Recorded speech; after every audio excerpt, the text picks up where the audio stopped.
So my role here is to give a little bit of framing before Ken comes up on stage and sort of prods a bit. Thank you all for being here. How many of you have heard of Salt Typhoon?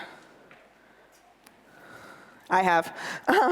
Cool. So I have an audience who's going to enjoy a little learning journey. So Salt Typhoon is the name of a hacking crew that, we don't know when, but it was disclosed late last year by the US government and other entities, exploited the interception points, or as we call them in security, the backdoors of the US telecommunications infrastructure.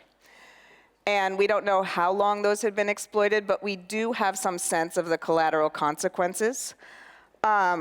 They hacked at least Trump or Vance's phone. They had minute location data and account level information, which they knew who you were and where you were at a very granular level of millions and millions of people residing in the US, including very high target individuals, mapping their ins and outs of different buildings, say the CIA compound in DC, mapping that to account level information. They got that info by using the same backdoors that law enforcement mandated the telecommunications infrastructure providers implement so that the good guys could get in. You see where I'm going with this as the president of Signal? So in response to this, we had some interesting communications. CISA, which is the very rigorous cybersecurity arm of the US government, posted some comments on this and gave one actionable suggestion of what you can do, particularly if you are dealing with confidential information or have a sensitive job or role, and that is, and I'm quoting, consistent use of end-to-end encryption. That's what you can do. Now, this is information that goes beyond location data, beyond account data. They also had call data. This is who's calling whom, at what time. When did you start calling your source at the FBI? When did you stop? When did you start calling that doctor who may provide now criminalized medical services? When did you start calling a lawyer, et cetera, et cetera, et cetera? Where did you make that call? How long was that call? How often do you call? So this is information that, again, we may not care where our data goes, but it sort of doesn't matter if we care. If someone who wants to hurt us has that data, we're going to care about them hurting us. We're going to care about that leverage.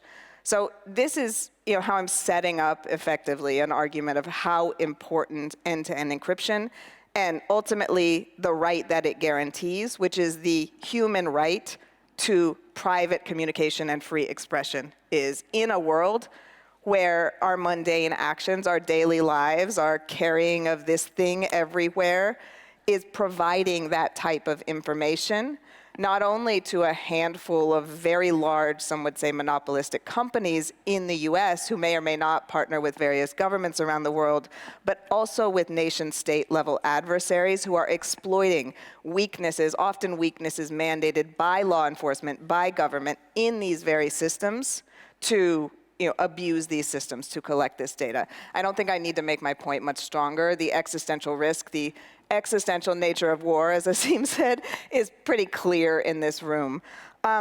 So end-to-end encryption. When you think of end-to-end encryption, Signal is the gold standard for end-to-end encrypted communications. Signal is kind of it's a precious thing. It's almost a magical thing that it exists at all. It came out of a very virtuosic hacker project started in the 2000s among a very small community of people who at that time were often reviled as being tinfoil hat or anti-innovation when they talked about the importance of data, when they talked about how important privacy was. And the Signal protocol, which is the core, kind of the crown jewels of Signal, the encryption that was developed by Moxie Marlinspike and Trevor Perrin, who wrote the algorithm, wrote the specification, is now again, it's the gold standard across the industry. It's licensed by WhatsApp, but only to encrypt a very narrow subsection of information. It's licensed by Google, it's licensed by many other people, and it was basically the reason that we were able to do end-to-end encrypted communications, that we're able to communicate privately on smartphones. That was a major, a major innovation in the cryptographic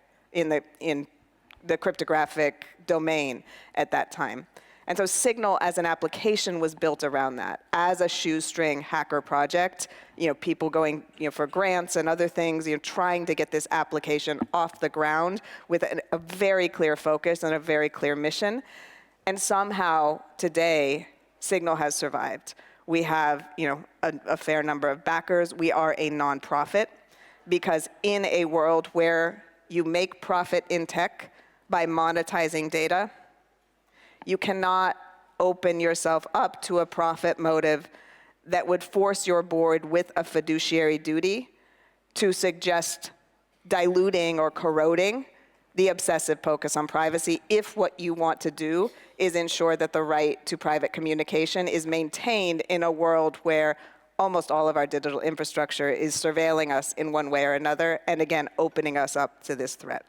So now, Signal has hundreds and hundreds of millions of downloads. It is used across the world. It is used by militaries as the core nervous system of their communication. It is used by human rights workers, journalists. Basically, name a group you hate, name a group you love. They both use Signal. They both rely on it because encryption either works for everyone or it works for no one. And my job, my duty of care, literally a huge part of my life's work is to make sure that this infrastructure thrives and survives in an age where I believe that this right is deeply imperiled and that we face a fork in the road in the future, for a future where we can collaborate, question ideas, question ideologies, think together in an open space, communicate clearly, and a world where that right is slowly and or quickly eroded. So I'll leave my framing comments there, and I'll invite Ken up to kick the tires on some of that. Thank you.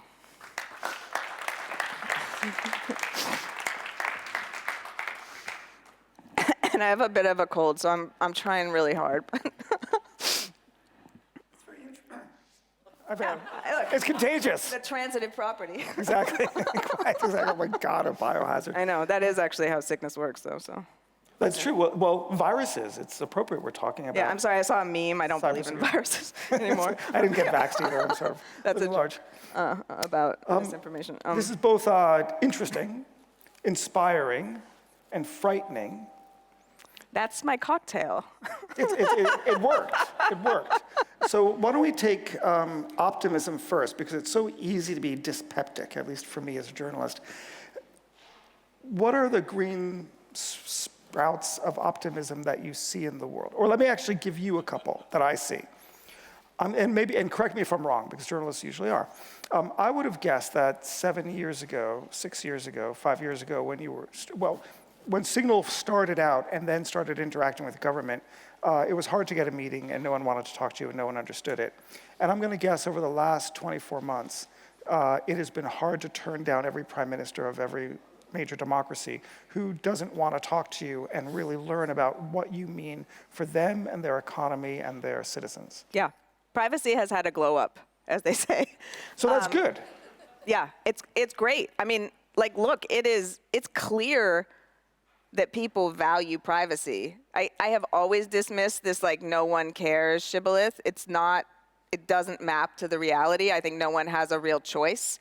No one cares that the power company isn't maintained. Yeah, they care. What can they do about it, right? People really value privacy. We are in, as they might say online, the find out era of privacy, Salt Typhoon being just the most dramatic recent example. And you can kind of tell this just by walking outside in Williamsburg, Brooklyn, or many big metropolitan cities.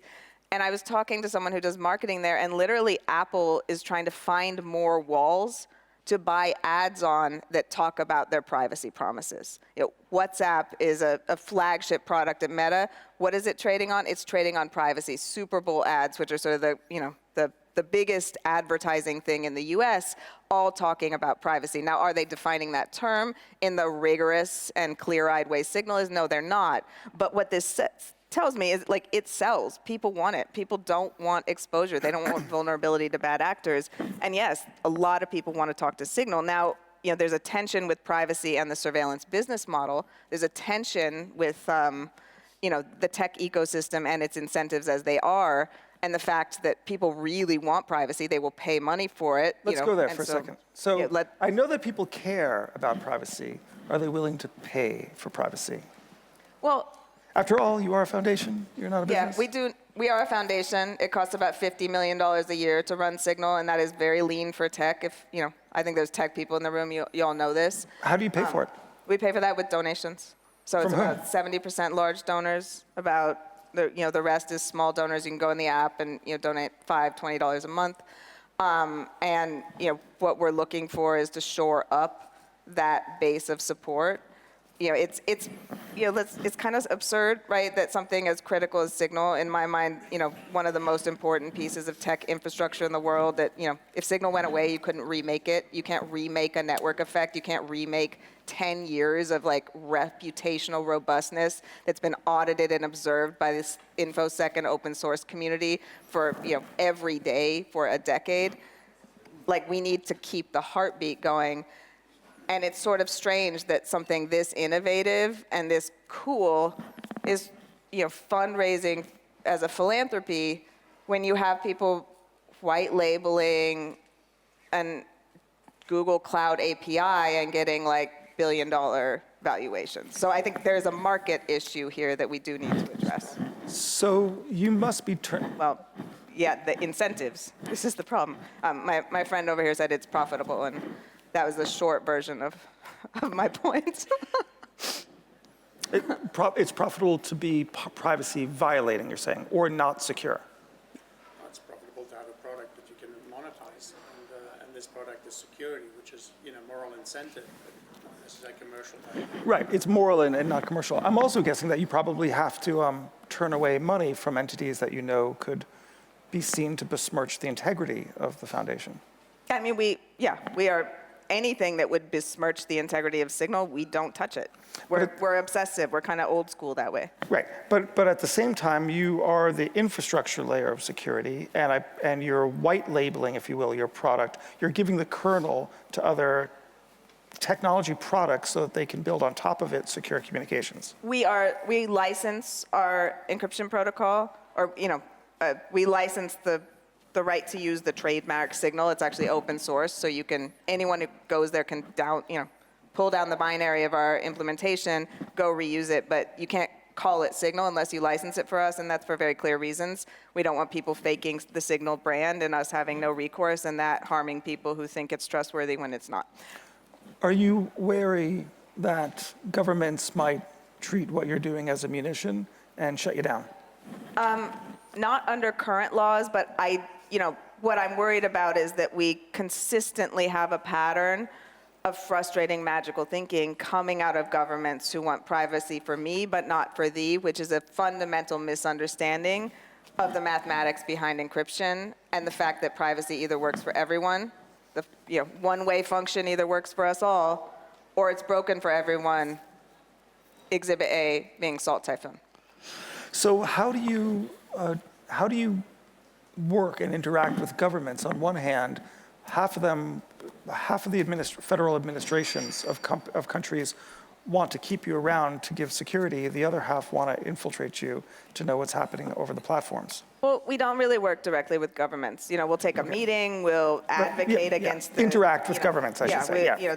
There is a chat controls law that has been sort of doing this endless death spiral in the European Commission, to be very ungenerous about it, that would mandate mass scanning of everyone's messages before, after, and between when they're sent, in service of catching criminal material, right? And we've been pushing back against that again and again, because the idea that you would just have the good guys, right, the Interpol's, just scanning bad material is fairly laughable when you look at the history of this kind of thing. We push back in the UK, we push back in the US when these things come, but what is interesting about this moment is, following the Salt Typhoon hack, in this period of geopolitical instability, we had the FBI, who's been a thorn in our side for a long time with their Going Dark campaign and a lot of scaremongering around privacy being bad and only a tool for the bad guys, come out and say, you actually were with CISA here, you have to use end-to-end encryption. That's the only protection you have.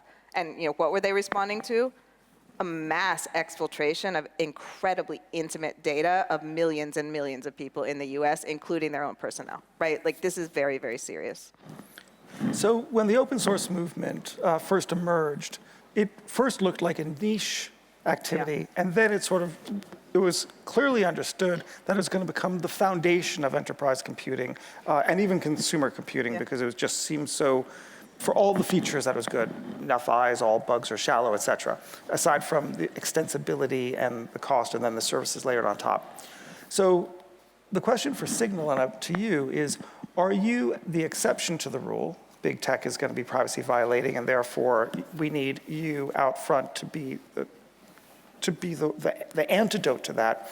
Or are you the front runner to a movement in which there's going to be privacy protection and other, we'll say, liberal virtues, liberal 16th century dignity of the individual virtues that will become the antidote to tech, and we'll see other Signal-like things in the world? I love your scholarly reflex to clarify classical liberalism, y'all.